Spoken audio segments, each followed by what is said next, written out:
Research paper লেখার সময় আমরা অনেক সময় রেজাল্ট আর ডিসকাশনটাকে সেম মনে করি, কিন্তু রেজাল্ট আর ডিসকাশনের মধ্যে কিন্তু একটা মেজর পার্থক্য আছে। আমি আজকে সেই পার্থক্যটা নিয়ে কথা বলবো। রেজাল্ট মূলত আপনি কি পেয়েছেন সেটাকে তুলে ধরা, আর ডিসকাশন হচ্ছে আপনার রেজাল্টটাকে এক্সপ্লেন করা।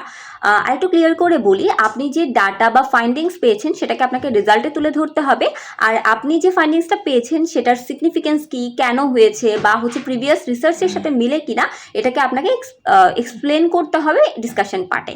একটা এক্সাম্পল দিই, ধরেন হচ্ছে ground water level decrease by 10% from 2000 to 2020।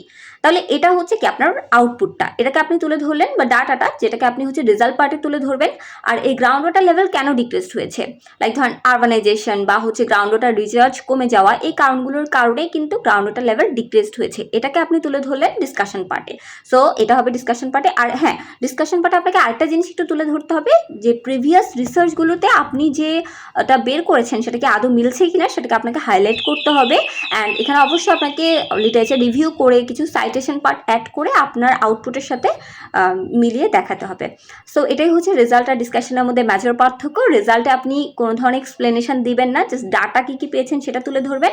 R discussion পার্টে হচ্ছে আপনি কি পেলেন সেটার এক্সপ্লেন করবেন, এক্সপ্লেনেশনটা আসবে ডিসকাশন পার্টে। সো আজকে এইটুকুই রাখবো। আপনি যদি এই ধরনের আরও টিপস পেতে চান, সেই ক্ষেত্রে আমাদের এই রিসার্চ বাডি এআই এর পেজটি ফলো দিয়ে সাথে থাকবেন। So till then, tata, bye by.